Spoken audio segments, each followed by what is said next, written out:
Buen día con todos, ¿cómo les va? ¿Me escuchan? Sí, buenos días. A ver, entonces empecemos primero con la lista. Está Estefanía Aguirre. Presente, dije buenos días. Buen día. Glenn Albuja. Presente. Silvana Alquinga. Presente, Inge. Alan Andrango. Presente. Omar Arrobo. Presente. David Baez. Presente. Alexandra Calderón. Presente, Inge. Leonardo Cañarte. Presente, Inge. Alexis Carranco. Presente. Luis Carrillo. Andrea de la Cruz. Presente, Inge. Santiago Díaz. Presente, Inge. Francisco Escobar. Presente, Inge. Pablo González. Presente, Inge. Joseph Grijalva. Presente, Inge. Inti Guayas. Presente, Inge. Carlos Medina. Amelia Montero. Presente. Brian Orbe. Presente. Martín Proaño. Presente. Presente, Inge. Ya. Israel Ramos. Presente, Inge.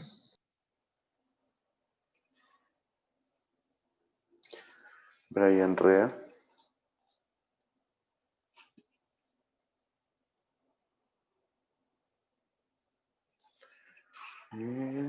Vanessa Samaniego. Presente, Inge.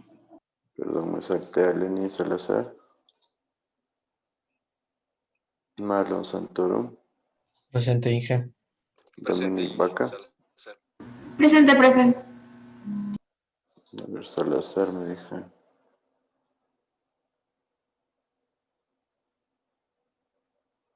Sebastián Vega Presente. y Brian Vizcaíno. Presente, Inge.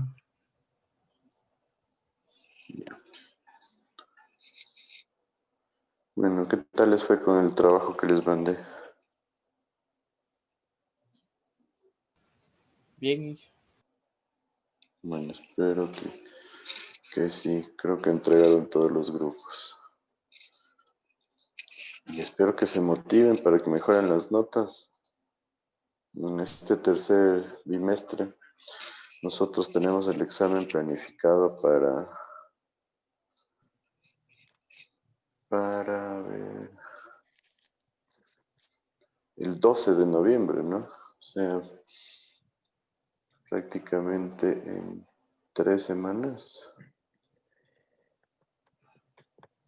Entonces, motívense, este tercer bimestre tiene bastante teoría, pero la práctica se basa solo en lo que es azures vertederos, sifones invertidos, que es lo que vamos a ver hoy, y algo de flujo libre. O sea, es un bimestre un poco más relajado, así que espero que se motiven y que les vaya mejor en este bimestre. Bueno, espero que les vaya ido bien en el trabajo. Y ahora nosotros deberíamos continuar con la unidad 3, que es conducciones, redes y estructuras especiales. Esta unidad, como les decía al principio del semestre, es un poco una mezcla de todo. ¿Por qué? Porque vemos un poquito de conducciones a presión. Ahí entran los sifones invertidos. Vemos un poco de redes, que lo vamos a ver de manera un poco por encima, porque es el tema del método de la gradiente hidráulica, que es algo similar o hace lo mismo que el método de Hardy-Cross, que ustedes lo ven en hidráulica general. Hace lo mismo, ¿no es cierto? Calcular lo que son flujos y alturas de presión en redes de distribución de agua, solo que con, yo diría, un poquito más de complejidad. Entonces, ese método lo vemos por encima porque para desarrollarlo al 100% nos tocaría generar un programa y se vuelve muy, muy complejo. Entonces hemos decidido que en la nueva malla de hidráulica aplicada, que se llama ingeniería hidráulica, se va a quitar ese tema, por eso no lo vamos a desarrollar tan profundamente. Y como estructuras especiales, nosotros vamos a hacer la revisión de lo que son los canales, o sea, flujo libre, cuando tenemos secciones compuestas y cuando trabajamos con rugosidades compuestas. Yo he solicitado que estos temas se les mande hidráulica general, por eso en la nueva malla en hidráulica general se ven lo que son canales con secciones compuestas y canales con rugosidades compuestas. Entonces, este par de temas ya no están en la malla de hidráulica aplicada nueva que se llama ingeniería hidráulica. Entonces, es una novedad un poquito, una mezcla de todo. El tema de sifones invertidos es el tema más importante. Y en esencia, ¿qué se les viene a la mente a ustedes cuando se habla de sifones invertidos?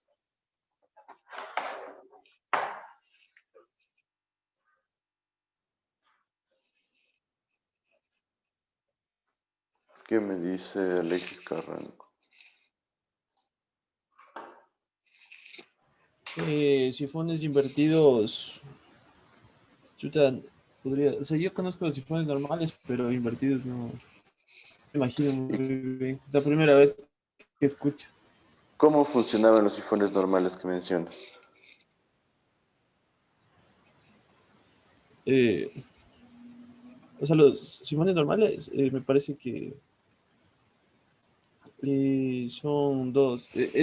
Son dos recipientes que tienen un conducto para transportar fluido entre ellos. Sí, más que los dos recipientes es el conducto que nos sirve para transportar el fluido entre ellos, ¿no es cierto? Lo que veían Ajá. ustedes en mecánica de fluidos cuando tenían dos recipientes y colocaban un sifón, ¿no es cierto? Y se generaba el transporte del fluido entre los dos. Ajá. Entonces, de ese concepto nace esta aplicación donde hay ciertos cambios. En esencia, lo que se hace es virar el conducto y conectarle a los dos sifones, pero con la curva hacia abajo. Y esta aplicación es bastante común en ingeniería civil. Mm, Entonces, nosotros vamos a decir que estos sifones invertidos simplemente son sistemas de tuberías a presión. ¿Por qué? Porque tienen que ser cerrados, ¿sí? Tienen que tener presión interna y van a transportar el fluido desde una altura superior a una altura inferior. ¿Qué significa eso? Que la gravedad está a nuestro favor.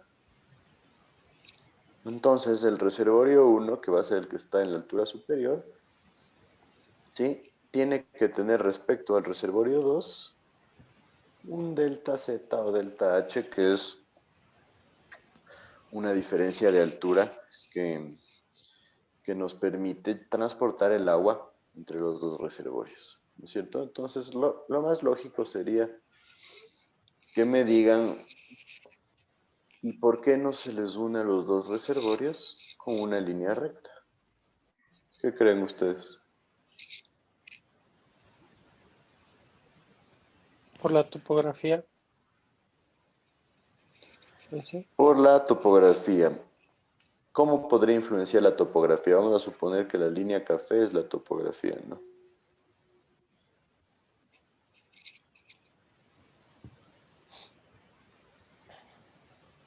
Hacer un rellenísimo. ¿Perdón? ¿No te escuché bien? Habría que hacer un rellenísimo, digo.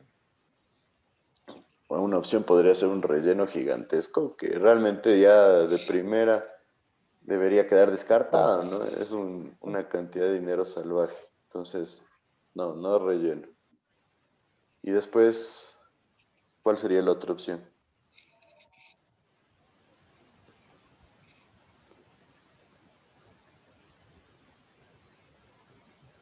La otra opción sería hacerle como una especie de columnas para que sostenga la tubería. Y si ponemos aquí unas columnas, ¿cómo estaríamos trabajando?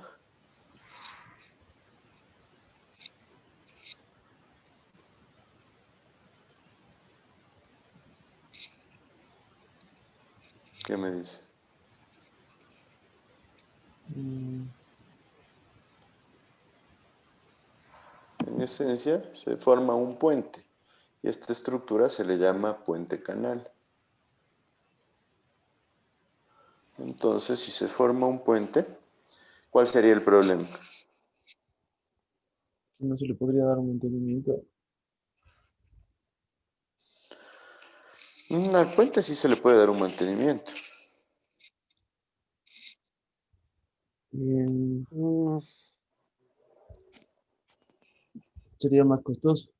Exacto, el costo es bastante alto, ¿no es cierto? Ajá. Armar toda una estructura tipo puente. Entonces, este puente canal es caro. Normalmente lo que se hace cuando se quiere hacer un puente se va acompañado de una vía, por ejemplo, ¿no es cierto? Pues cuando hay la posibilidad o la necesidad de hacer una vía, en esa vía se puede colocar un puente canal para transportar también lo que es el flujo. Pero bajo condiciones normales sale demasiado caro. Entonces lo que hacemos nosotros es colocar un conducto que vaya paralelo a la topografía. ¿Sí me siguen con eso? Entonces, si va paralelo a la topografía, se forma una sección normalmente para vencer una quebrada que tiene una forma que podría ser similar a la que está dibujada ahí.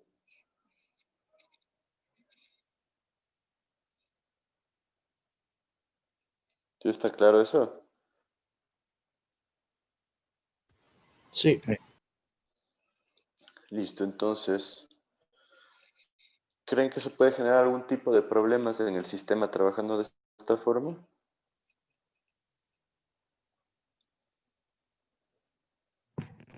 Mm, Yo lo que pensaría es que, bueno, como va a ser, como la línea recta es obviamente más corta, bueno, aquí va a tener más pérdidas por fricción el flujo.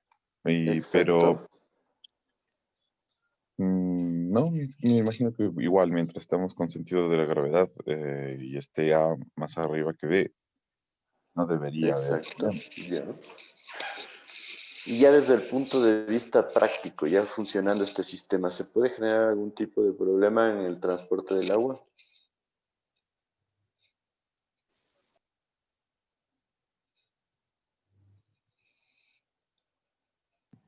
Tal vez la pérdida de presión dentro de la tubería. La pérdida de presión, ¿a qué te refieres con pérdida de presión? O sea, que el agua no, o sea, de la parte superior no puedas alcanzar, o sea, en la curva de abajo no llegue a subir completamente hasta el siguiente reservorio, puede ser.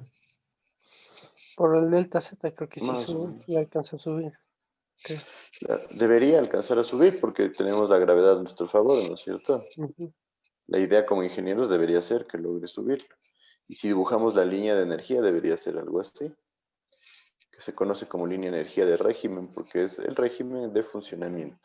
Entonces, si vemos, sí hay presión, ¿no? Estas líneas que estoy dibujando corresponderían a la presión en cada punto de la tubería. En realidad, a lo que es P sobre gamma más carga de velocidad. ¿Sí o no?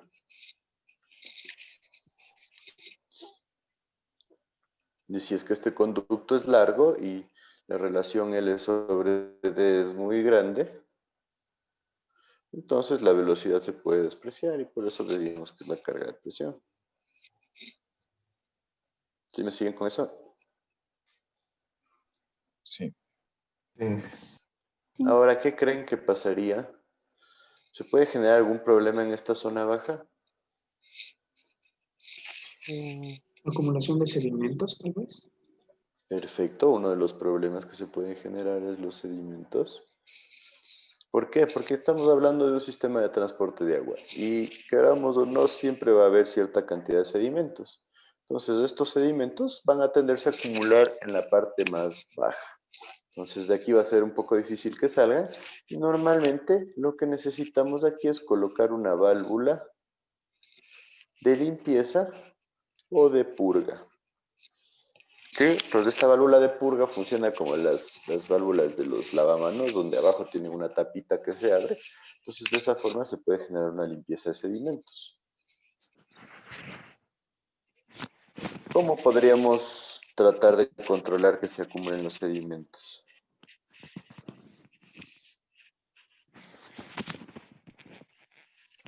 Con algún filtro. Perdón, ¿en algún punto? Con una malla al inicio de Malla que del filtre conducto. una super fina. Una malla 200. Una malla se vuelve difícil porque después ¿cómo le limpias a la malla? Entonces, normalmente se incluye una rejilla así a la entrada y a la salida que nos sirve para proteger y para evitar que ingresen sedimentos muy grandes, pero una malla se vuelve muy complejo de darle mantenimiento. Mm, ¿Qué Inge, me ¿y dice? una salida de agua en la parte de abajo de la tubería? O sea, para solo abrirla y que por ahí caiga, digamos, agua con los sedimentos. Exacto, eso, esa es en esencia la válvula de purga. Es una válvula que nos permite generar limpieza ahí. Sí, pero la válvula de purga le vamos a colocar en las partes donde está más bajo el sistema, pero si nosotros queremos evitar una sedimentación o disminuir la cantidad de sedimentos, porque obviamente la válvula de purga también requiere una operación, ¿no es cierto? Requiere que nosotros vayamos y generamos la limpieza de la válvula de purga. Entonces, ¿qué pasa si todos los días colapsa la válvula de purga? Ya se vuelve un problema. Entonces, ¿cómo podemos tratar de evitar que los sedimentos se acumulen?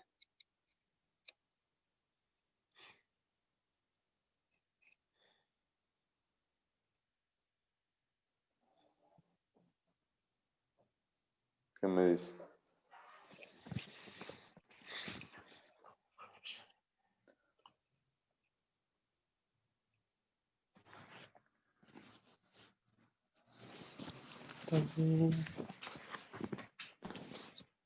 ¿Qué hablábamos la clase de ayer? Ayer creo que era.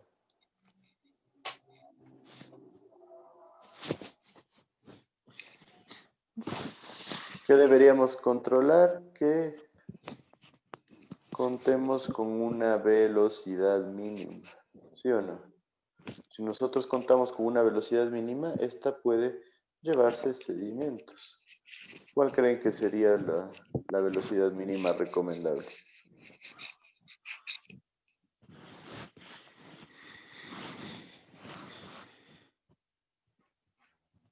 ¿Qué me dice? ¿Alguien alguna idea? Sí. ¿Cuánto? ¿Qué valor le pondrían a una velocidad mínima?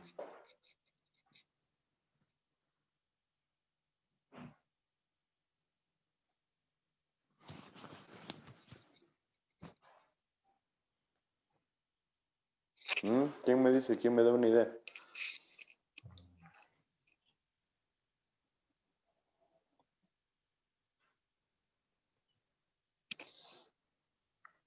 A ver, Sebastián Vega, ¿qué me dices tú? 0.25 metros por segundo. La velocidad de... Debería 0.25 ser parecería muy igual poquito. al punto más crítico donde se acumulan los sedimentos para que no se queden ahí. Bueno, Sería en ese una velocidad entre 1 a 2 metros por 1, segundo. 2 y 1,6. 2.5 metros por segundo. ya me dan buenos valores. A ver, 2.5 yo diría que es una velocidad común, una velocidad alta, pero ¿De entre 3 a 1 y 5? 2 está bien. 3 a 5 tal vez sea mucho. 5 metros en algunos casos puede 5. ser demasiado. 3 estaría bien en estos sistemas que son grandes, 5 mucho, pero eso sería ya velocidades altas. En cuanto a la velocidad mínima, me decían 0.25 puede ser demasiado poquito. Normalmente alrededor de 0.8 es lo que se recomienda como una velocidad mínima para este tipo de sistemas.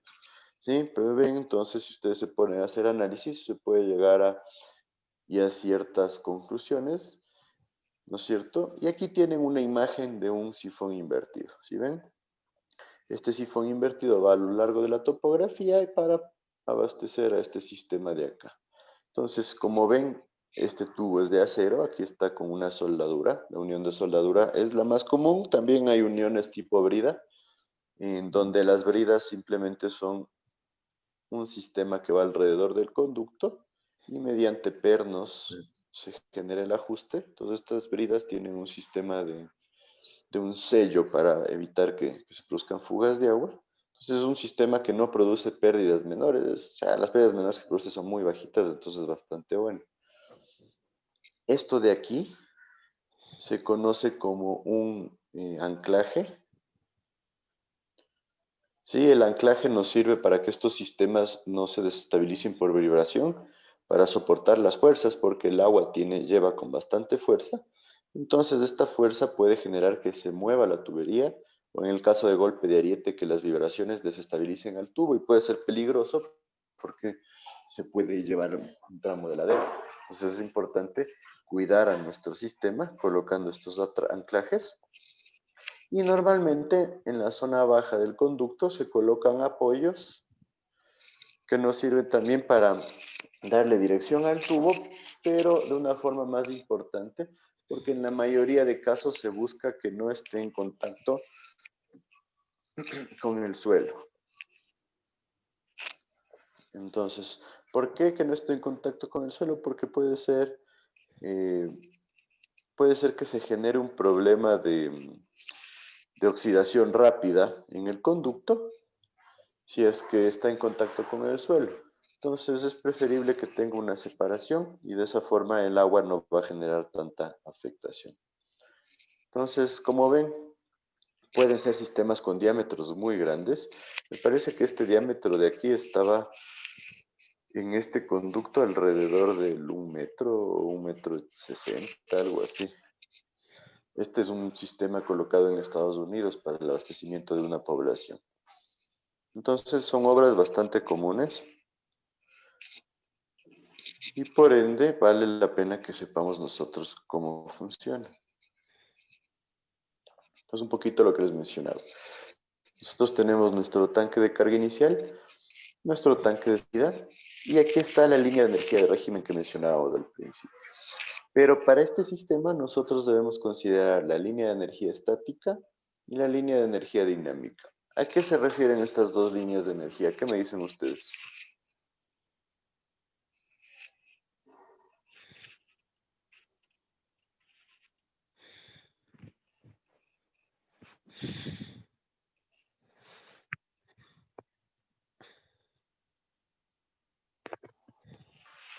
Son líneas de energía que van a zetas diferentes. La línea de energía estática sería, digamos, para un Z igual al Z de Juan, y la línea dinámica sería para un Z incluso mayor al de la línea de régimen. Diría que sería para el punto más crítico. No tanto por ahí, el punto más crítico, se podría decir que es un punto crítico, pero enfocado a qué. ¿Por qué creen que se generaría la línea estática y la línea dinámica? Una diferencia de altura. La línea dinámica, porque tiene una pendiente mayor en esa parte de la topografía, o sea, que va en sentido de la gravedad. No, no va Entonces, por ese lado, porque recuerden que el conducto a presión funciona a través de lo que es ya la presión interna que se genera en el conducto, entonces las pendientes no influyen tanto como influye la presión que se genera debido a la posición relativa de los tanques de carga en este caso. Pero, ¿qué más me dicen? A ver.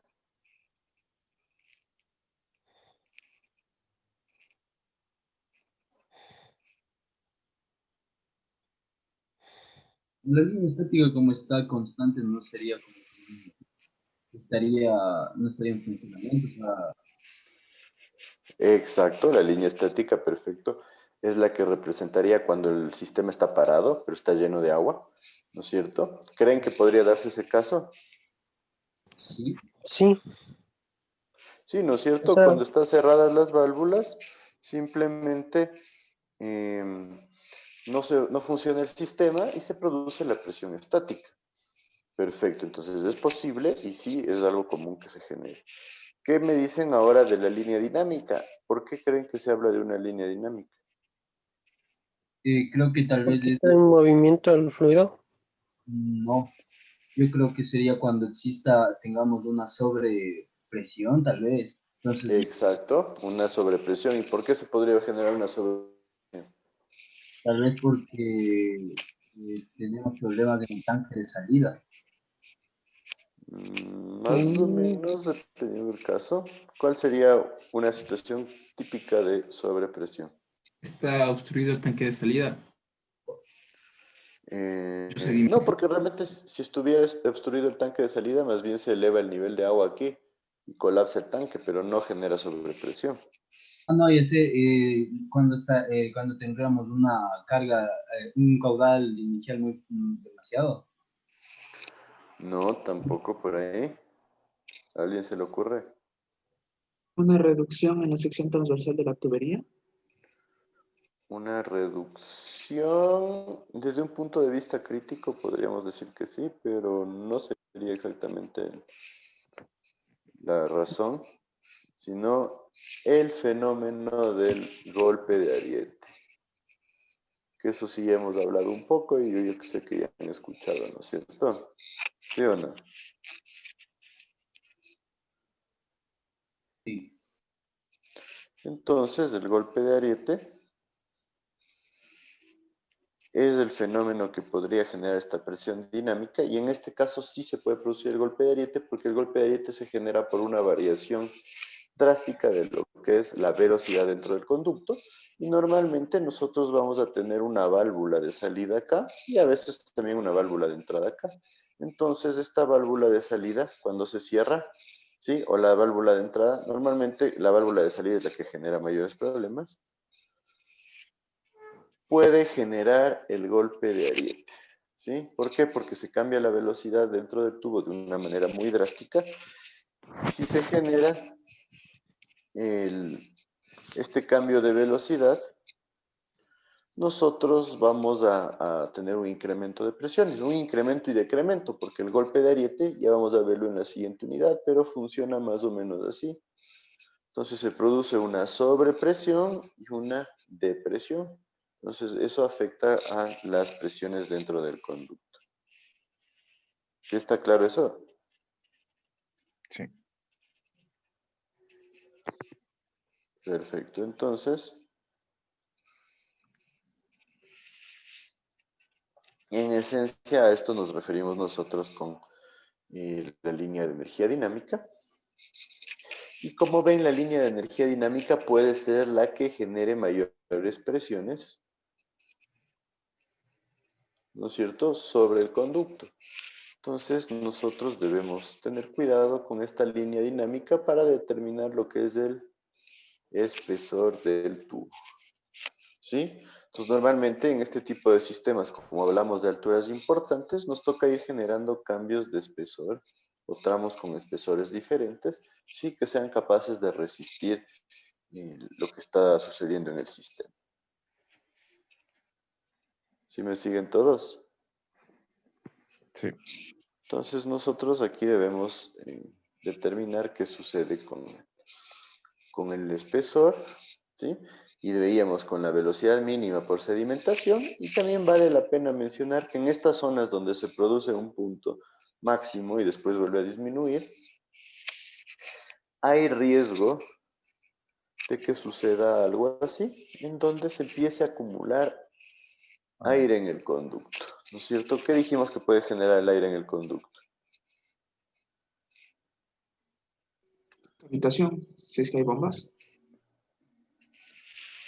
Cavitación, se puede generar un fenómeno similar a la cavitación.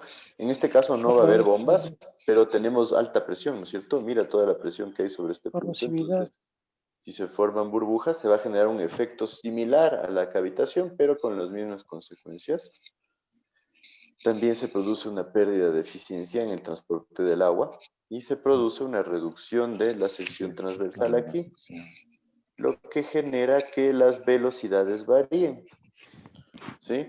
Entonces se genera más turbulencia también y eso hay que tenerlo en cuenta. ¿Está claro?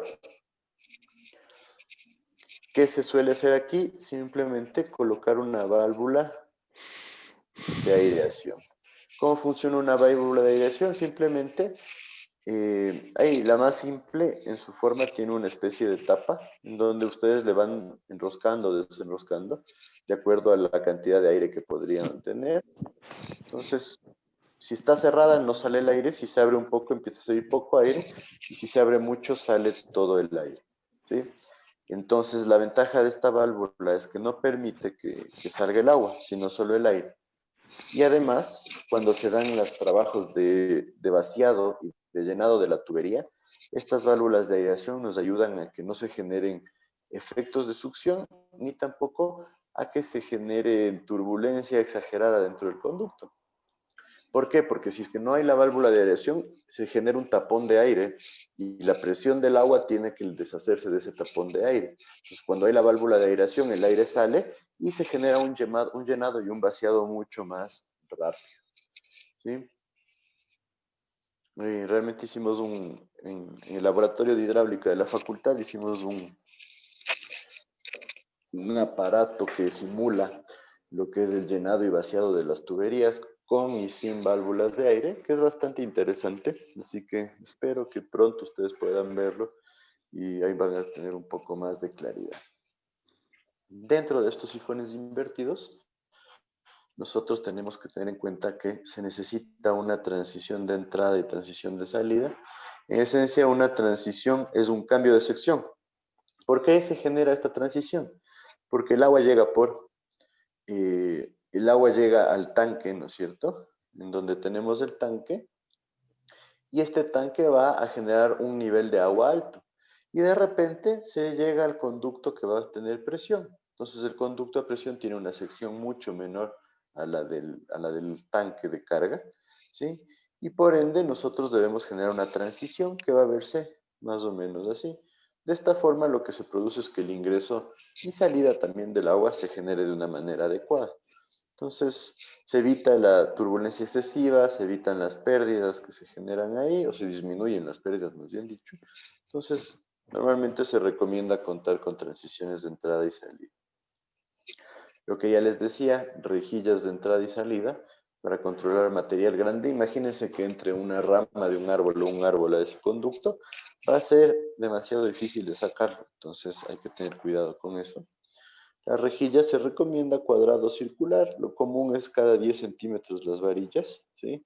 En algunos casos pueden ser cada 5 también. Entonces depende de las partículas que se quiera evitar que ingresen. Tenemos la tubería de presión, en donde lo que se hace es soportar la presión dentro del sistema.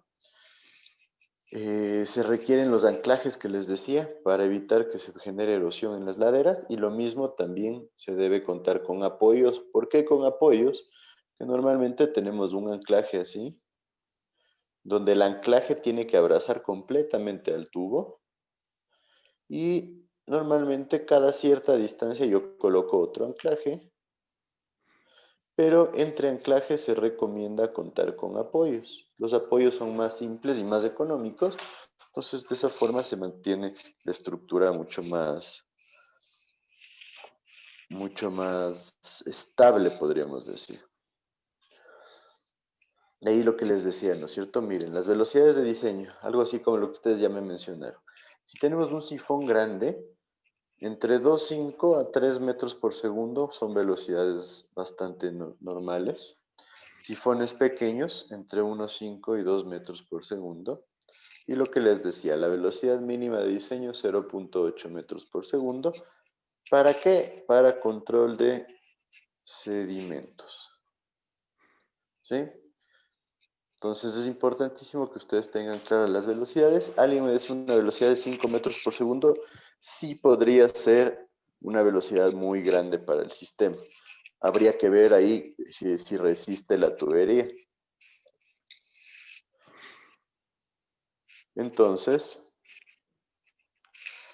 en esos casos ya normalmente yo les decía, no sé si eran ustedes a los del otro curso, pero en centrales hidroeléctricas, en los conductos a presión que se llaman penstock también, justo lo que veíamos ayer, los penstock, la velocidad máxima que se permite está entre 6 y 7 metros por segundo, teniendo en cuenta que los conductos en centrales hidroeléctricas van a resistir presiones bastante altas. Entonces, simplemente para que ustedes relacionen un poco las velocidades que se manejan.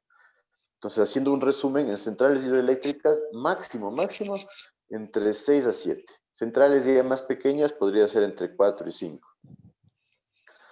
Y centrales ya micro o mini centrales, alrededor de 2,5 a 3 también. Sifones invertidos también 2,5 a 3 ya como máximo. Y sistemas de distribución de agua potable entre 2,5 y 3 también podríamos decir que son velocidades ya máximas que se deberían manejar. ¿Por qué creen que se limita la velocidad? Las presiones que puede generar, digamos, si se genera, por ejemplo, el golpe de ariete. La velocidad, sí, exacto. Si se presiona el golpe de ariete, va a tener sobrepresión. Entonces, el golpe de ariete normalmente depende también de las presiones internas. Y sí, por el hecho de que la velocidad está relacionada con la presión interna dentro del conducto, ¿no es cierto? Entonces, hay cierta relación que nosotros manejamos. Entonces, por eso hay que cuidar que las velocidades no sean excesivas, porque una velocidad excesiva puede generar también erosión dentro del conducto, ¿sí? Y eso puede ser peligroso. Otro de los requerimientos, que simplemente es para establecer que hay que tener cuidado, es que cuando este es nuestro tanque de carga, y este es nuestro conducto, hay que cuidar lo que se llama esta altura mínima, ¿sí? Y la altura de acá del conducto, ¿sí? Asegurándonos de que el conducto esté a cierta profundidad bajo el nivel de agua en el tanque. ¿Por qué es esto? Porque si el nivel del agua en el tanque está muy bajito, hay el riesgo de que empiece a entrar bastante aire al conducto, y si empieza a entrar bastante aire al conducto, se van a generar los efectos que ya hemos visto, ¿no es cierto?, similares a la cavitación, donde se producen vibraciones, se producen burbujas de aire y estas pueden implosionar generando daños en el conducto. Entonces nos dice que nosotros consideremos que esta altura mínima en el tanque debería ser 3/2 de la carga de velocidad en el conducto. Obviamente ya tenemos una velocidad alta aquí, entonces la carga de velocidad va a ser alta. Nos dice que esta altura mínima sea 3/2. Y por otro lado, dice que esta ecuación también, estas dos ecuaciones nos pueden servir para determinar la altura mínima, 0.3 veces la velocidad promedio en el sifón por la raíz del diámetro, o 0.5 veces el diámetro por la velocidad promedio en el sifón sobre la raíz del diámetro, elevado todo a la 0.55. Entonces, estas son ecuaciones empíricas que nos sirven a nosotros para determinar cuál va a ser la altura que nosotros manejemos en el tanque de carga, como una altura mínima y, como les digo, para generar protección para que no ingrese aire al conducto. ¿Sí está claro eso?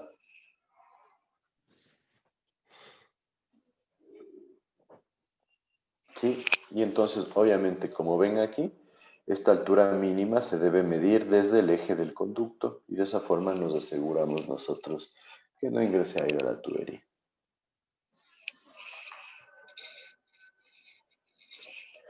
Esto es lo que ya hablamos de las válvulas de aeración y válvulas de purga. Y ahora para el diseño, ¿qué se nos dice? Nosotros primero vamos a calcular el diámetro de la tubería, ¿no es cierto? La lógica es que empecemos con una velocidad mínima, como ya vimos, ¿sí? ¿Qué velocidad uso? No necesariamente la mínima absoluta, ojo, podría ser un valor un poco más alto. Entonces alguien me podría decir 1.5 metros por segundo, ¿sí? Y ver qué pasa. Y después buscar cuál sería el diámetro comercial. Y este es un punto importante, porque el diámetro comercial me lo da el fabricante. Y esto sí se vuelve un poco una complicación dentro del diseño de sifones. Y ya vamos a ver por qué. Luego determinamos la altura mínima de ahogamiento en la entrada del sifón, la que vimos en la diapositiva anterior. Y luego las pérdidas de carga por fricción y menores en el sistema. ¿Sí? Y de esta forma nosotros vamos a comparar las pérdidas por fricción y pérdidas menores respecto a la diferencia de alturas del sifón. ¿Por qué? Porque si este es mi tanque 1 y mi tanque 2 y este es el sifón, esta es la diferencia de alturas delta Z. Entonces, si yo comparo delta Z versus la pérdida por fricción o las pérdidas menores, ¿qué estoy haciendo? ¿Qué me dice?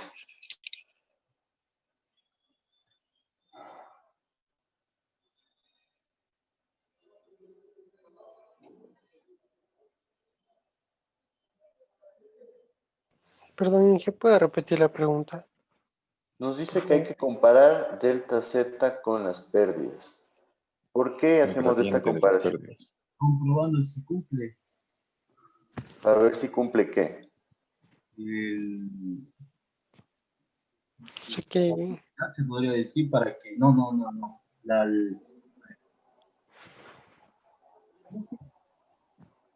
No te escuché, no escuché bien.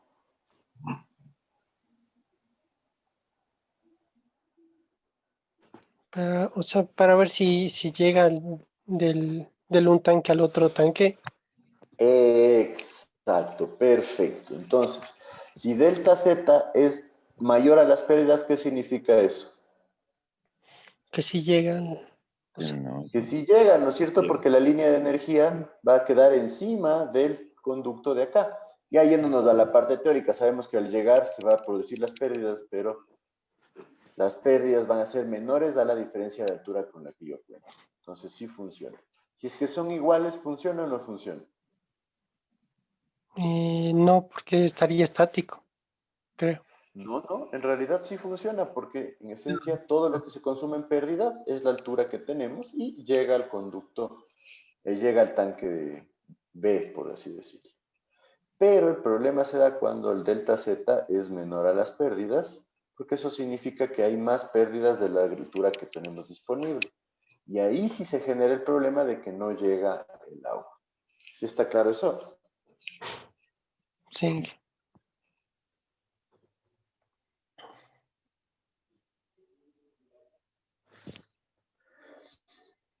Entonces, En esencia, ese es el problema principal que se genera en los sifones invertidos. ¿Por qué? Porque nosotros calculamos las pérdidas y de repente nos toca determinar el diámetro comercial. Entonces, si yo determino el diámetro comercial, voy a ver que las pérdidas no van a ser exactamente iguales al delta Z. Entonces, con eso me toca jugar para ver que el sistema funcione de manera correcta. Entonces, ¿qué pasa? Si las pérdidas son muy pequeñitas respecto al delta Z, puede que el sistema llegue con mucha presión al tanque de salida. Y eso podría ser un problema porque podría generar turbulencias, podría generar que los sedimentos estén moviéndose dentro del tanque. Entonces, en esos casos, yo coloco una válvula de compuerta al final, justo antes de mi tanque de salida.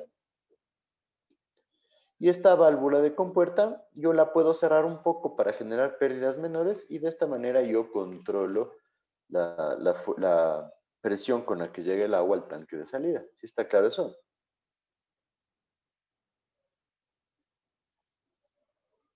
¿Qué me dice?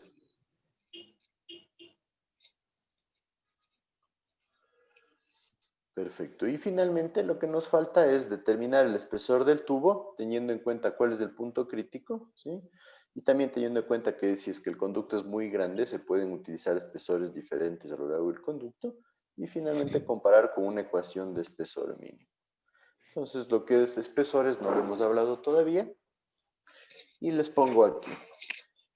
En cuanto a los espesores, nosotros vamos a trabajar con esta ecuación que se conoce como la fórmula del tubo o la fórmula de Barlow, que nos sirve para determinar el espesor necesario en una tubería. ¿De dónde sale esta ecuación? Pues simplemente, si este es un conducto a presión y yo le corto en dos, tengo la presión aquí, tengo el diámetro interno y tengo dos secciones resistentes que es el espesor del conducto, ¿sí? Entonces, ¿cuáles van a ser las secciones resistentes? El espesor del conducto multiplicado ¿por qué? Por la resistencia del material. Entonces, de ahí nace esto de acá. Entonces, T es el espesor y ese es el esfuerzo permisible del material. Y es multiplicado por 2 porque son dos secciones resistentes. ¿Y cuál es la fuerza actuante? La que genera toda la presión aquí, que es la presión interna por el diámetro. Entonces tengo P por D. Entonces de aquí nace esta ecuación, que es la ecuación de Barlow. Y si nosotros dejamos en función del espesor, nos queda que el espesor es igual a la presión por el diámetro sobre 2 veces el esfuerzo admisible multiplicado por E, que es un factor de seguridad. Este factor E, así lo ponen en la ecuación normalmente, pero vale la pena que tengan claro que puede tener diferentes formas. Una forma más común sería quitarle de aquí a E, y que en el esfuerzo admisible yo considere E, o el factor de seguridad. ¿Cómo le puedo considerar? Mi esfuerzo admisible va a ser el esfuerzo de fluencia sobre el factor de seguridad. Entonces podría ser 2 o podría ser 3. Entonces aquí entra el factor de seguridad. ¿Sí? Pero cuando lo tienen aquí, como está en esta ecuación puesto, ¿qué sucede? Que en este caso está abajo de la ecuación. Entonces para este caso, E es menor a 1. ¿Sí me siguen por qué? Para que aumente, sí. Para que aumente, ¿no es cierto? Entonces yo les pongo las dos opciones porque normalmente encuentran en las dos opciones. Y a veces si yo les pongo el factor de seguridad de 2 y lo ponen acá abajo, realmente se complica porque le van a disminuir el espesor en vez de incrementarlo. Y eso ya es un error. Entonces, simplemente tengan eso en cuenta. Entonces, como les digo, esta ecuación es muy simple, muy fácil de aplicar. Y hay que comparar el resultado que genera con este espesor mínimo. Este espesor mínimo se utiliza el diámetro en centímetros y la ecuación es el diámetro más 50 sobre 400 y la respuesta es 3 centímetros. Vale la pena comparar con este espesor mínimo, pero para condiciones críticas y condiciones de alta presión normalmente no va a generar ningún problema este espesor crítico. ¿Sí está claro?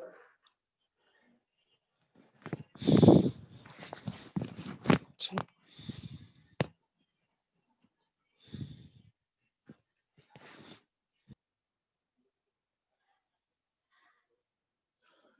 Entonces,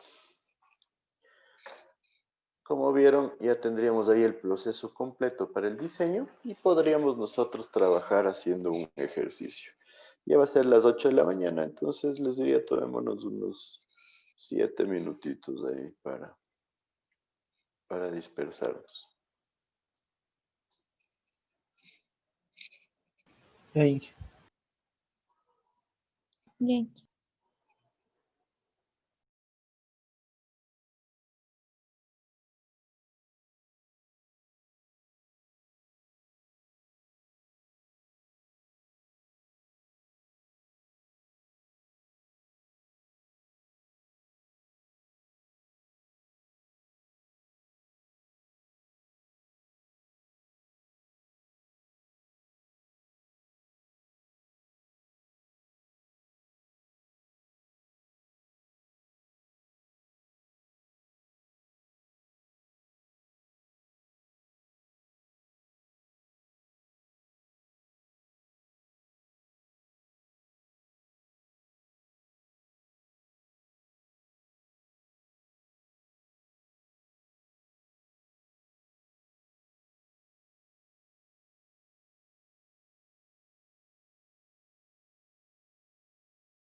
Listo, entonces continuemos.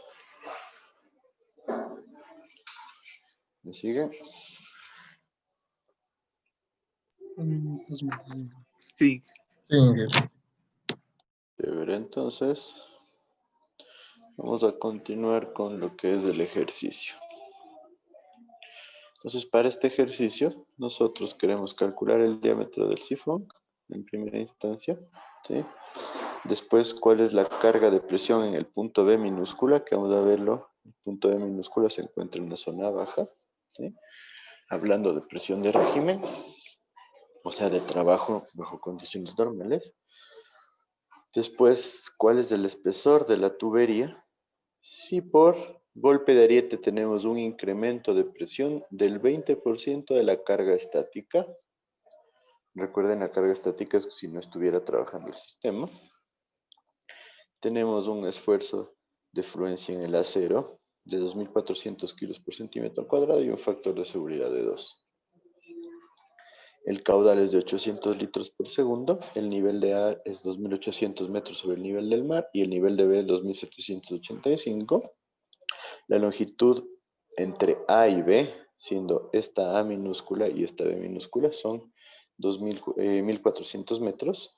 Y la longitud total del sistema, o sea, de todo el conducto, es 2.600 metros. Tenemos rugosidad absoluta de 0.4 milímetros. Les dejo copiar.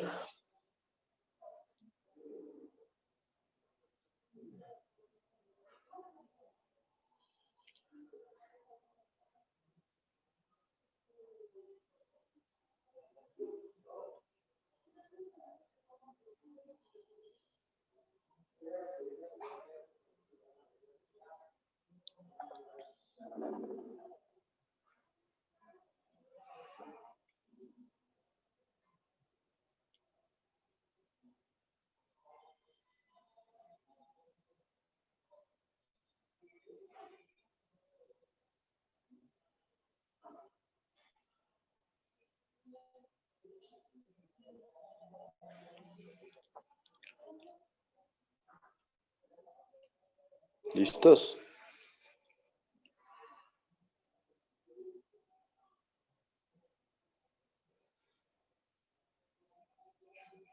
¿Qué me dicen? ¿Estamos listos? Sí. Ya. Entonces, ¿por dónde empezamos? ¿Qué me dice? A ver. Andrea de la Cruz.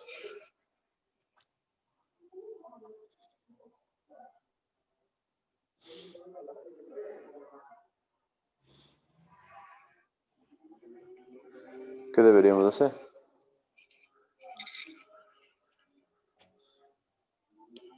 Andrea de la Cruz. Línea de energía primerito. Cabeza. A ver, por favor, prendan las cámaras. Si alguien no me contesta, tengo que comprobar que estén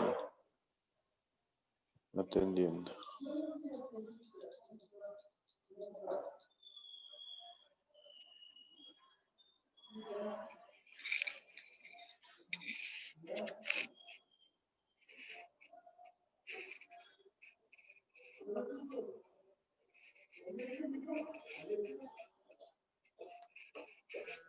Inge Andrea de la Cruz dice que le permite entrar, que el micrófono de la compu no vale y se está conectando del teléfono.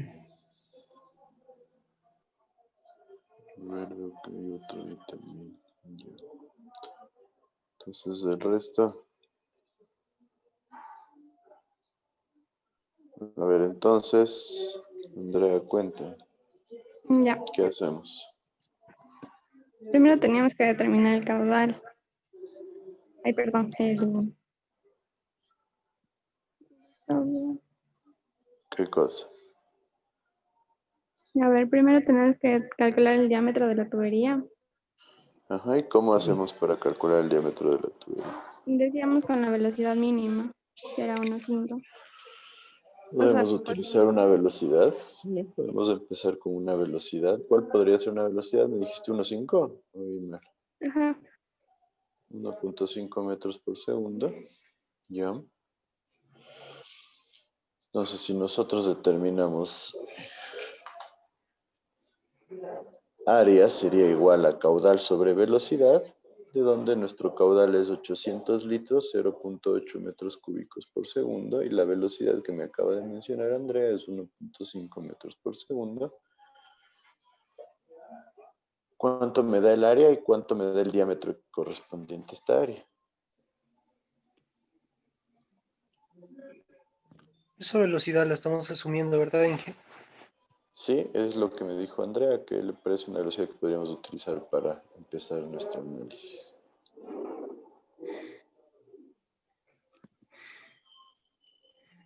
¿Me ayuda en la velocidad? ¿Cuánto da? El área, El área, perdón.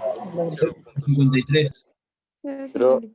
53 metros cuadrados y el diámetro.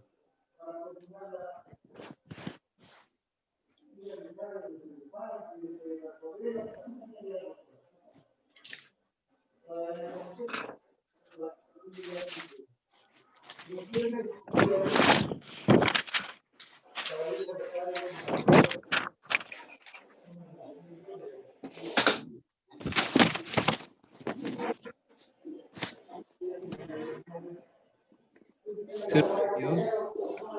0.82 metros.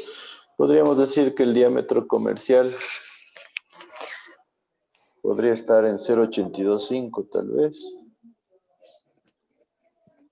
¿Sí? O tal vez en 0.85. Entonces habría que analizar eso ya con el fabricante, ¿sí? Ahora, tengo ya un diámetro que podría servirnos, ojo, no es el diámetro que voy a usar en el diseño, simplemente es un diámetro que nos va a servir como una opción. Entonces, díganme ustedes cuál sería el siguiente paso. Tú mismo, Andrea.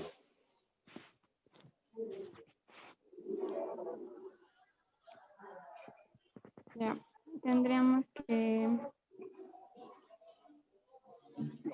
determinar la altura mínima, No, todavía estamos... que era de la entrada. Esta es una idea del diámetro, pero valdría la pena determinar qué pasa en realidad en el sistema. ¿Cómo determinamos qué pasa en realidad en el sistema?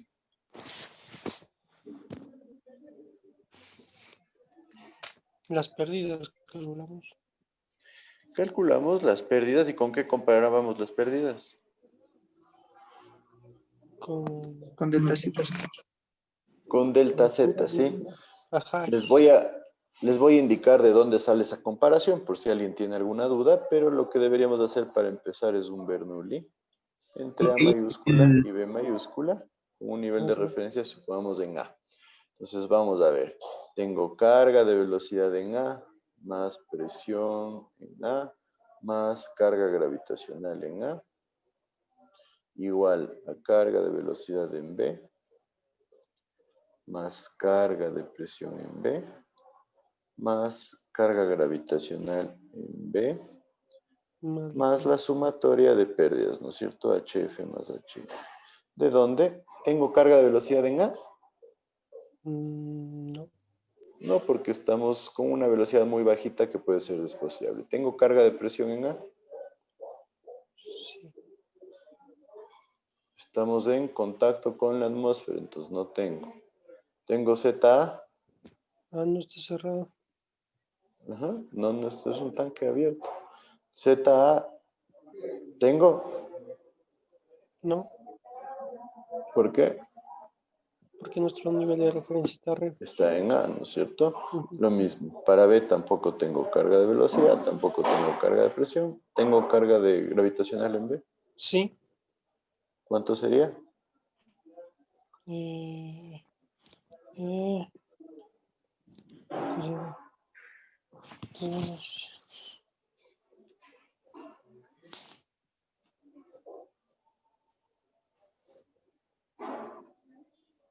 Menos 15 metros. Menos 15 metros, que es delta Z, ¿no es cierto? Ajá. ¿Cómo hicieron? Sí. 2.800 menos 2.785 son 15 metros, pero si el nivel de referencia está acá, serían menos 15 metros. Ah, sí, sí. igual Sí. a las pérdidas. Entonces, si yo paso esto al lado izquierdo, tengo que 15 metros va a ser igual a la sumatoria de pérdidas por fricción más pérdidas menores. ¿Sí está claro? De ahí sale la comparación de la que hablábamos. Entonces, ¿qué ecuación voy a usar aquí? 15 metros es igual a, tengo el dato de rugosidad absoluta, eso significa que uso ¿qué ecuación? Darcy. Darcy, ¿no es cierto? F por L sobre D por caudal al cuadrado sobre área al cuadrado por 2G. Entonces, el caudal lo conozco, la longitud la conozco, la gravedad la conozco, el diámetro no lo conozco, el área depende del diámetro, por ende no la conozco, y el factor de fricción depende del diámetro y por ende no lo conozco. Mije, ¿y no podemos usar el diámetro que encontramos o sí? Esta era la idea. Entonces, encontramos este diámetro, metámosle esta ecuación y veamos qué pasa. Entonces, vamos a comparar 15 metros, que es el delta Z, versus cuánto nos da esta ecuación. Entonces, ¿cuánto nos da esta ecuación si utilizamos 0,85? Tengan en cuenta que para el factor de fricción tienen que utilizar, más bien dicho, la ecuación de Colebrook-White o, por otro lado, lo que es el diagrama de Moody. ¿Sí me siguen todos? Sí. Perfecto. Entonces, ¿cuánto nos da ese lado de la ecuación?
¿Ya lo calcularon?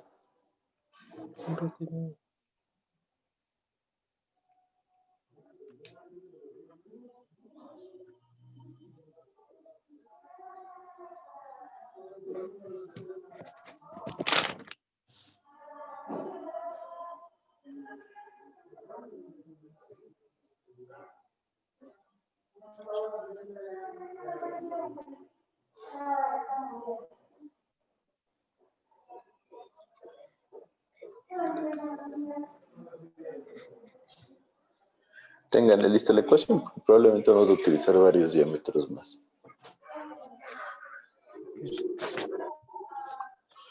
Ahorita van a trabajar con el de 0,85 y podríamos también trabajar con el de 0,825. Pongámosle.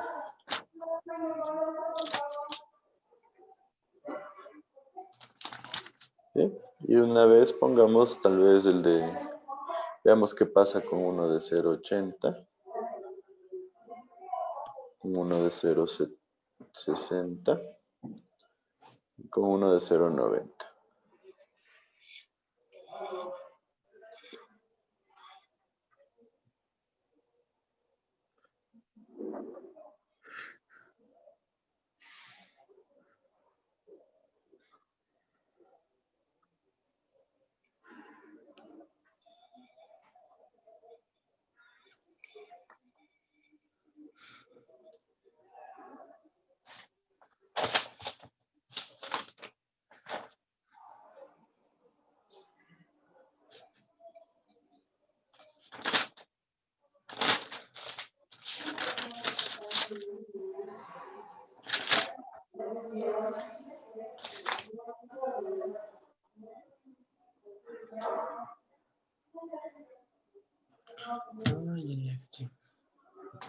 ¿Cuánto nos da? ¿Qué pasó? ¿Ya lo tienen?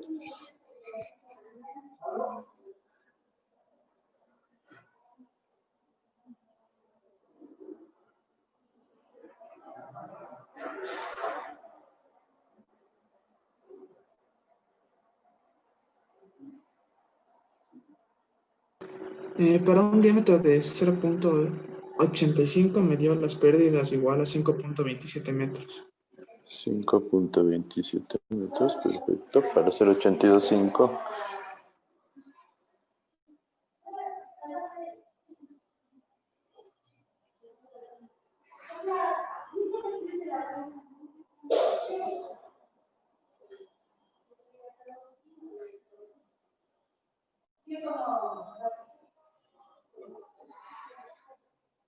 Y alguien más, por favor, ayúdame con el de 80, el de 60, el de 90. Vamos de 70 también.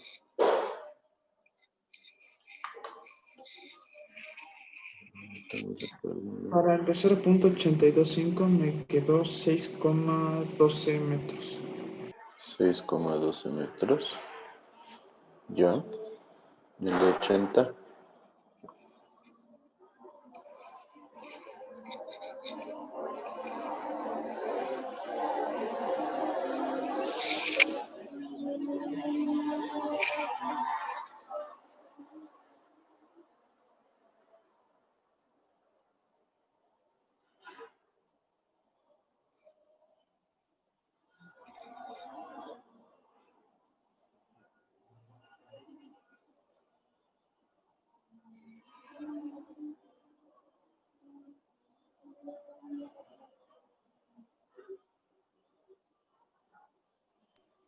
Me dio 7,13 metros.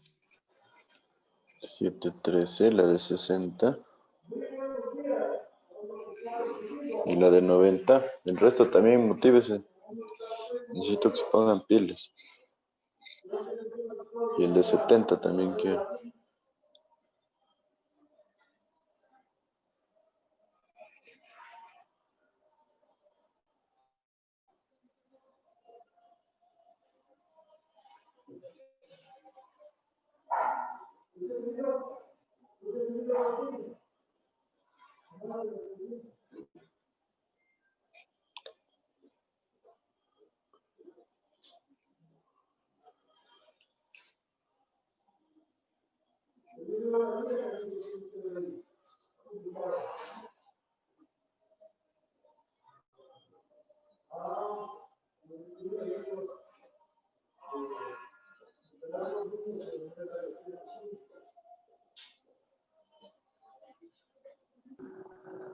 El de 60 centímetros me dio 30,01 metros. 30,01, el de 90 y el de 70.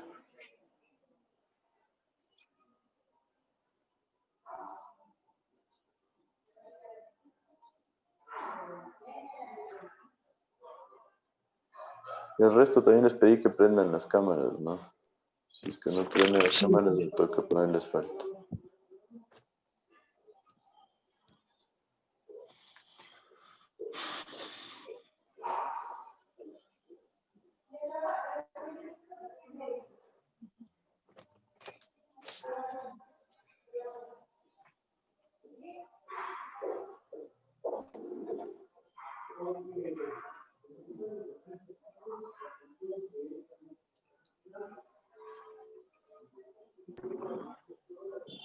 Para 90 me dio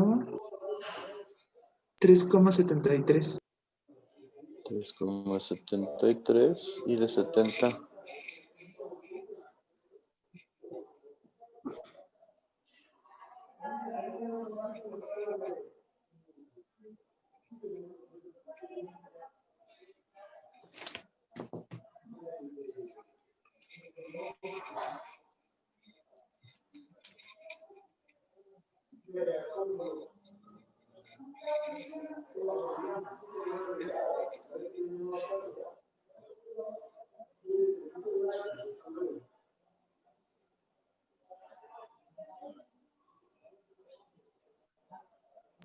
14,32. 14,32. Entonces, ¿quién me estaba ayudando? Andrea, ¿cierto? A ver, ¿qué piensas de estos resultados?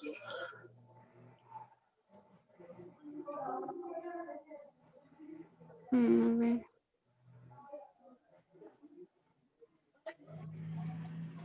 No sé cuál deberíamos sacar, el menor o mayor.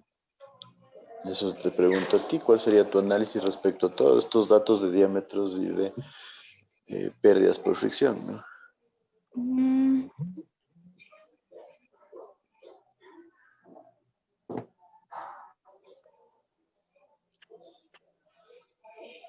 O sea, es que tenga menos pérdidas de fricción. ¿Tengo? Con el diámetro 0,90.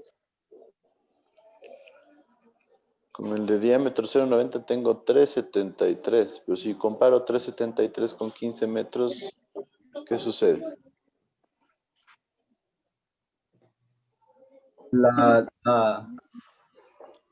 Quiere decir que no, a ver, no va a llegar, no, sí va a llegar.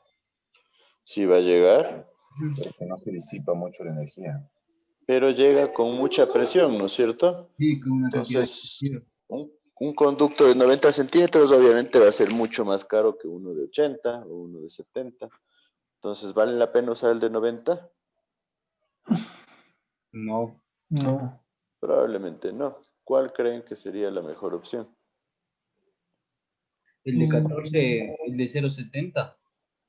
El de 0,70 podría ser uno. El de 0,70 parece una buena opción, ¿no es cierto? El de 0,70 tiene 14,32 y si comparamos los 14,32 con los 15 metros, estamos justos ahí, ¿no es cierto? Entonces podría ser nuestra mejor opción. Lo único que habría que tener en cuenta en ese caso es que si nosotros no tenemos una seguridad de que se puedan colocar más accesorios o que pueda variar mucho el factor de rugosidad, podríamos irnos con un diámetro un poquito más grande. Pero bajo condiciones normales, sí, el de 0,70 parece la mejor opción. ¿Y está claro para todos por qué? Sí. Sí. Perfecto. Entonces, he definido que mi diámetro comercial que voy a utilizar es del de 0,70. Ojo que yo podría pedirles a ustedes que determinen cuál es el diámetro exacto, ¿no es cierto? El diámetro que produce los 15 metros de pérdida. ¿Sí está claro eso? Sí. ¿Cómo deberían hacer? La una opción es un proceso iterativo, ¿no es cierto? Y la otra opción es poner todo esto en un gráfico, ¿no es cierto? Y generar una curva en donde yo puedo determinar HF correspondiente a 15, graficar todos estos puntos y determinar cuál es el diámetro. ¿Sí me siguen? Sí. Perfecto, entonces tengan eso en cuenta. Normalmente vamos a trabajar con el diámetro comercial, pero se les podría pedir que calculen el diámetro. Inge, disculpa una pregunta. Ajá. ¿Eso sería solamente para la longitud de A a B o sería para ya toda la longitud? Todo.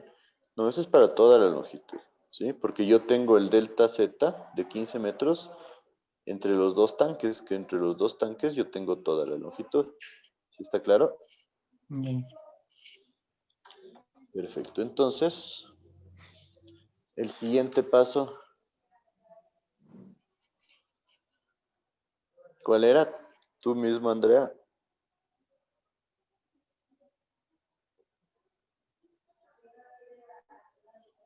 Determinar la altura mínima. Determinando. La altura mínima, que simplemente es para ver que no hay ahogamiento. Esta altura mínima, ¿cómo se la calculaba? Teníamos varias ecuaciones.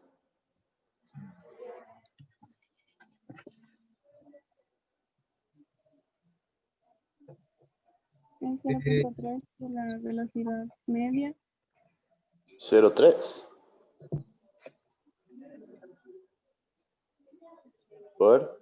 Menos o por la raíz del diámetro. ¿Ya? Y Bueno, ya estaba resumida que era 0,5 del diámetro por la velocidad media dividida por la raíz del diámetro. La velocidad media sobre la raíz del diámetro. Me parece que falta lo 0,55 y algo más, ¿o no?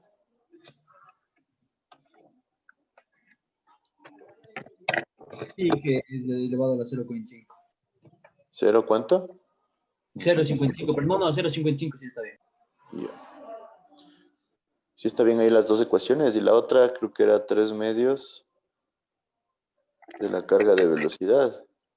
Me parece. 3 medios de la velocidad al cuadrado sobre...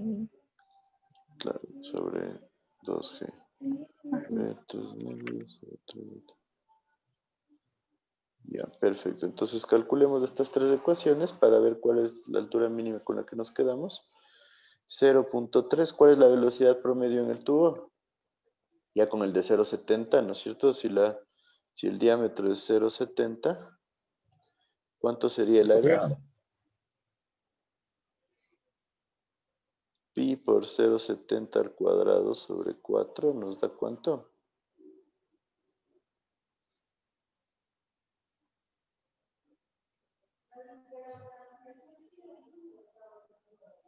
Cuatro, 0.30. 38. 4, 0. pi de cuadrado. Nos 38. da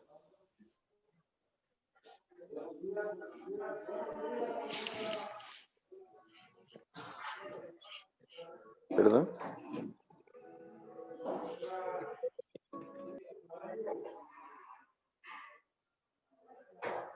¿Cuánto nos da? 2.08. La velocidad 2.08 metros por segundo. Entonces tendría 0.3 por 2.08 por la raíz de 0.70 me da ¿cuánto?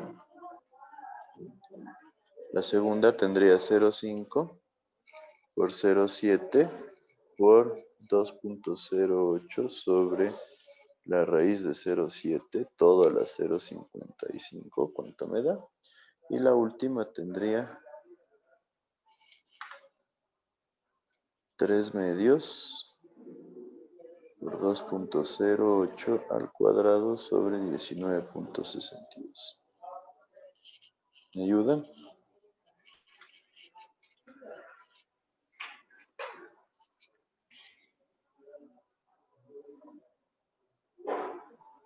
La primera da 0.52. 0.52 metros, la segunda. 0.48. 0.48 y la última.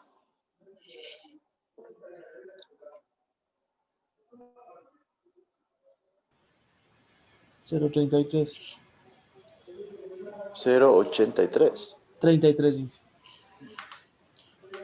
33 metros. Entonces, ¿con cuál nos quedaríamos? Con la primera. La primera porque Exacto, ¿no es cierto? La primera que nos dice por lo menos 52 centímetros. ¿Sí? Entonces, esta es una altura de comprobación.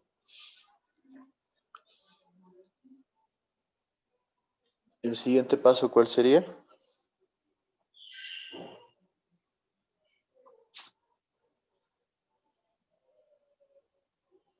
Ya tenemos nuestro diámetro, ¿no es cierto? 0,70 metros, el diámetro comercial. la altura mínima. Ya sacamos la altura mínima también, 0,52.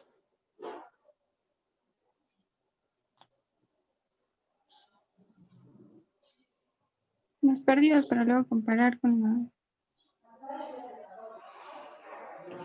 Luego comparar con...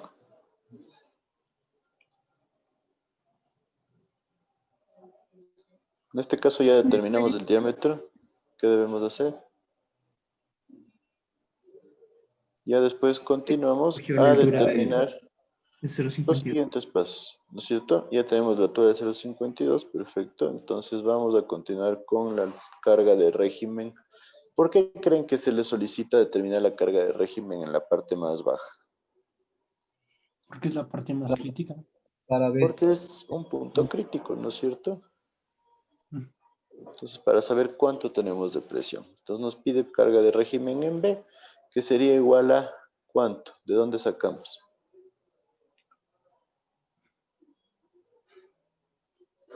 Bernoulli, entre A y B. Bernoulli entre A mayúscula y B minúscula, ¿no es cierto? Nuestra línea de referencia podría estar en A, si quiere.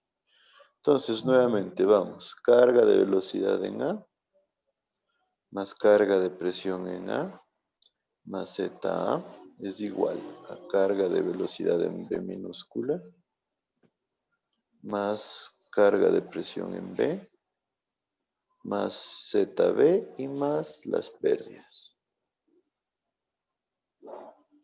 Entonces, ya dijimos que no hay carga de velocidad, no hay carga de presión y no hay ZA porque estamos con la línea de referencia en A. Ahora, ¿tengo carga de velocidad en B? Sí. Sí, ¿no es cierto? ¿Tengo carga de presión en B? Sí. Es lo que estoy buscando. Y tengo ZB, ¿cuánto sería ZB? El H-052. Menos 600.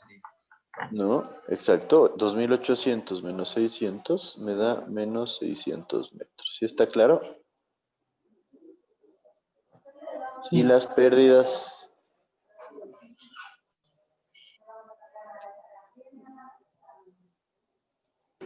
Habría que calcular. ¿Perdón? Habría que calcular las pérdidas en el tramo A, B. No, en 15. ¿Podemos calcularlas? No, 1434 me parece que eran, era en total de la tubería. Ahorita estamos viendo solo entre A mayúscula y B minúscula, que en esencia va a ser proporcional de una regla de 3 o podemos volver a calcularlo, ¿sí? ¿Cuánto nos daría esas pérdidas? ¿Sí me entienden, no es cierto? Lo que variaría respecto a las pérdidas que sacamos antes es la longitud. Pero entonces simplemente podemos calcular las pérdidas como una regla de 3 respecto a las pérdidas que sacamos anteriormente. ¿Cuánto sería eso? 1.72.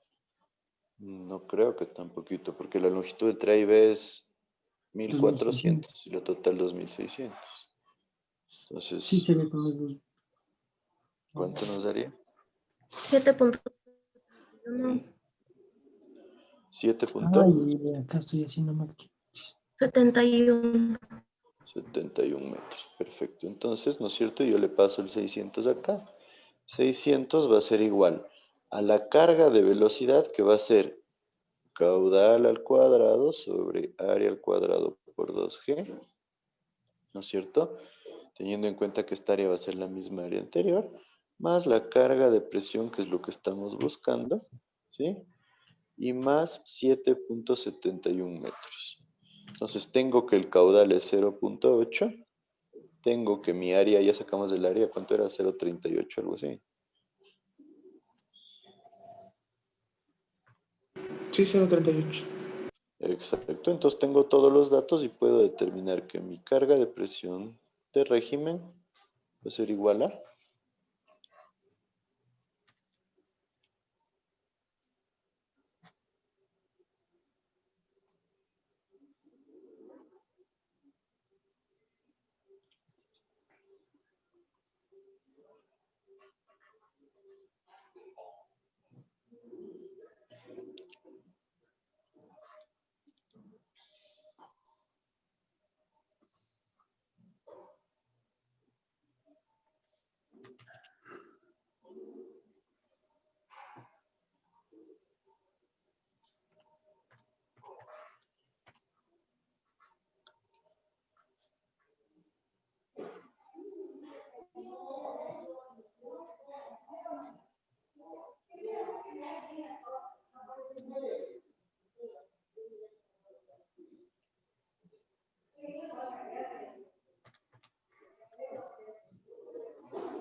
$592.27.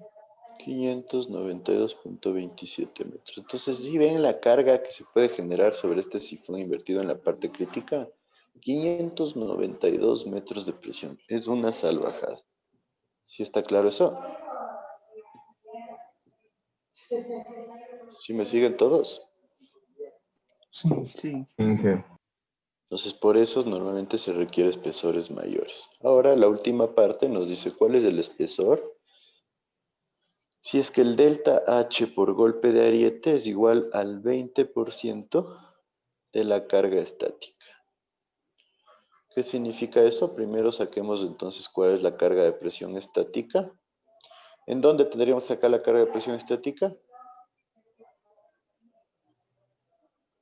En A.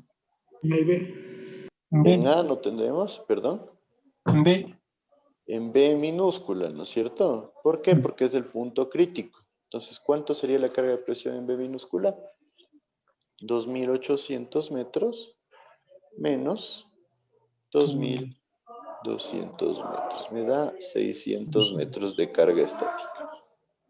Eso significaría entonces que la carga de presión dinámica es igual a 1.2 por 600 metros, que me da 720 metros de presión. ¿Sí está claro eso? Ahora entonces, Inge, disculpe, no recuerdo, el 1.2 es constante, es decir, solo tenemos que encontrar el peso agregado estático y multiplicarlo no, por pues 1.2. yo les estoy diciendo que se incrementa un 20% debido al golpe de ariete. Listo. Ok, Entonces de ahí sale ese 1.2, ¿sí? Entonces puede ser variable, 20% es algo que se usa comúnmente, podría ser el 25 hasta el 30. En algunos casos la presión de golpe de ariete puede llegar a duplicar la presión estática, entonces es complicado. Entonces,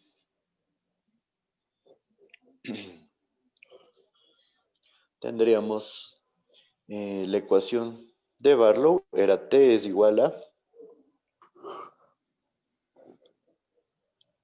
presión por el diámetro sobre 2 veces el esfuerzo permisible, ¿no es cierto?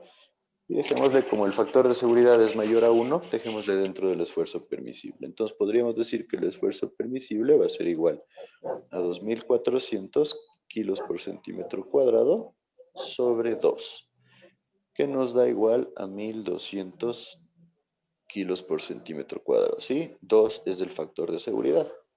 Que recuerden, este es el esfuerzo de fluencia y nosotros no deberíamos llegar al esfuerzo de fluencia, sino aplicar un factor de seguridad. ¿Sí está claro? Sí. Este factor de seguridad, o sea, siempre puede ser 2 o...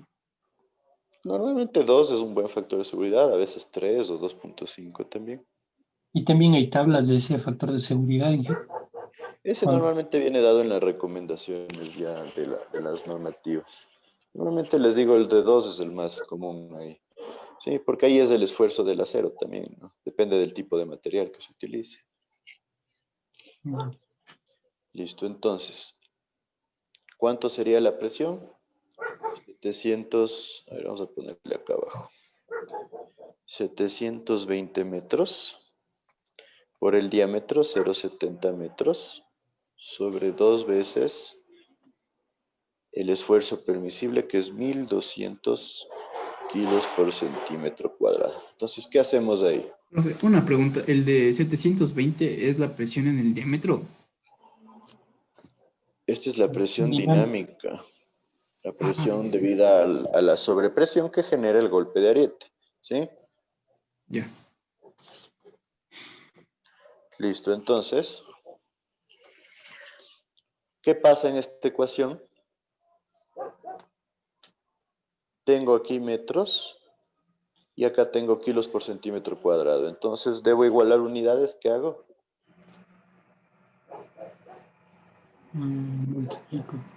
Se multiplica por el peso específico del agua. No, estos son metros de columna de agua y estos son kilos. ¿Cómo era la comparación?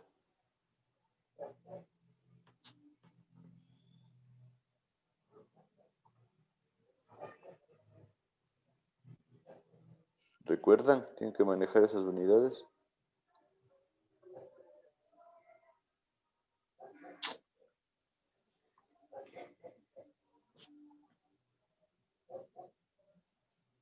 ¿Qué me dice? ¿Que un metro de columna de agua es 1 tonelada por metro cuadrado? Exacto. Entonces esto 720 corresponde a 72 kilos por centímetro cuadrado, ¿sí? Entonces ponemos 72, se eliminan las unidades y la respuesta nos queda en metros. ¿Cuánto nos daría esa respuesta? 0.021.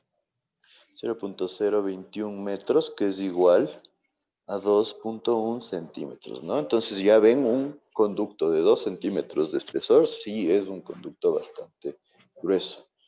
Entonces eso nos llevaría a que nosotros deberíamos hacer el análisis, por ejemplo, hasta dónde utilizo esos 2 centímetros, 2.1 centímetros, y también si el fabricante fabrica 2.1 o tal vez fabrica 2.5, lo que sea, entonces hay que analizar eso. Y capaz que en estas zonas tenemos que bajarle el espesor, ¿sí? Para reducir costos. Porque ten en cuenta lo que es colocar un tubo de 2 centímetros de espesor. Y finalmente comparamos con el T mínimo. La ecuación era D más 50 sobre 400, me parece, ¿me corrigen? Siendo de 70 sería 120 sobre 400, ¿me da cuánto?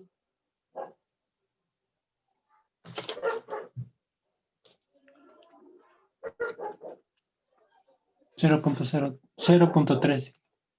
0.3, pero centímetros, ¿no es cierto? Entonces 0.3 versus 2.1, el espesor que yo voy a utilizar es de 2.1 centímetros.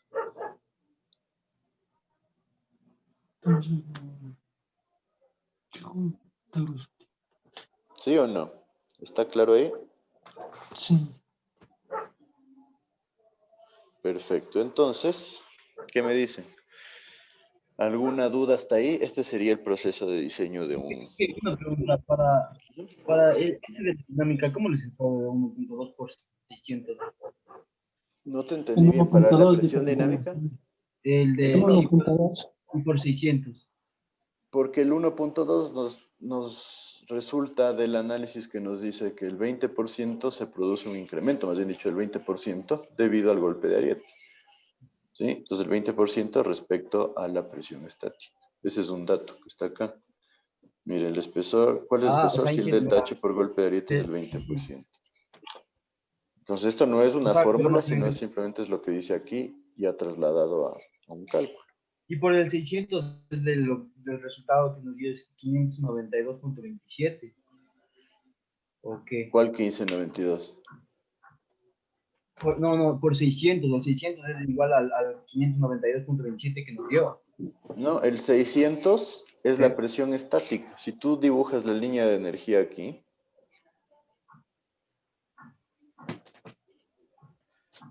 esta es la dinámica. Pero si tú dibujas la línea, perdón, esa es la de régimen. Pero si tú dibujas la estática nos dice que en el punto crítico vamos a tener 2800 menos 2200, me da 600 metros. Ay, ¿Sí? ay, ay, Mientras ay. que la de régimen, que es otra, nos dice que la aquí era 592 y pico. ¿Sí? Ay, ay, ya, ya, sí, ya, gracias.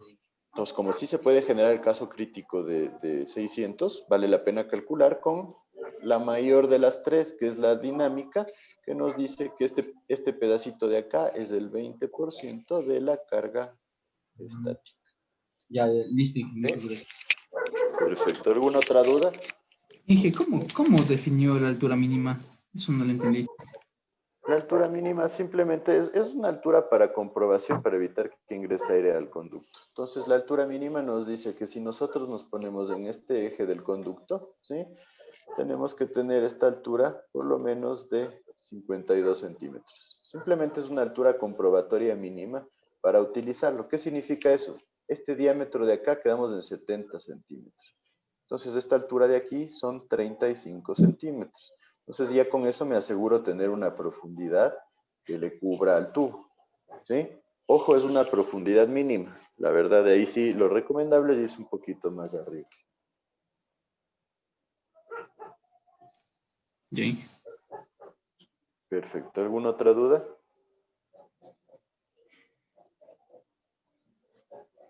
Si no hay dudas, podemos quedar ahí.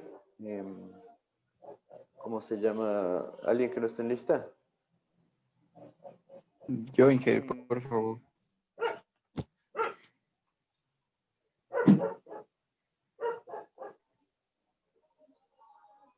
Inge, si me escucha, tal vez. ¿Quiénes no están en lista? Brian Rea. A ver, Rea Carrillo está. Sí, sí estoy. Acabo de apagar la cámara. Estoy ocupado. Rea y listo. Ahí estamos todos, ¿no es cierto? Y me dijeron, nadie se lleva con Medina. Sí, Inge, solo que como él tuvo algunos problemas, no pudo venir a clase en todo este mes, pero según entiendo ya la siguiente semana iba a regresar. Porque no tengo claro cuál es el proceso para las notas de él ni nada. Creo que, o sea, él tiene que hacer una solicitud con el director de la carrera para que le dejen rendir todas las pruebas atrasadas. Ya. Bueno, y porfa, si te llevas, Geralde, que organice eso, ¿no? Para que no sea todos de un centón. Ya, Inge, ya le he de avisar. Perfecto. Gracias, entonces, un buen fin de semana a todos. Hasta luego. Igual. Gracias, Inge. Hasta luego. Hasta luego, muchachos.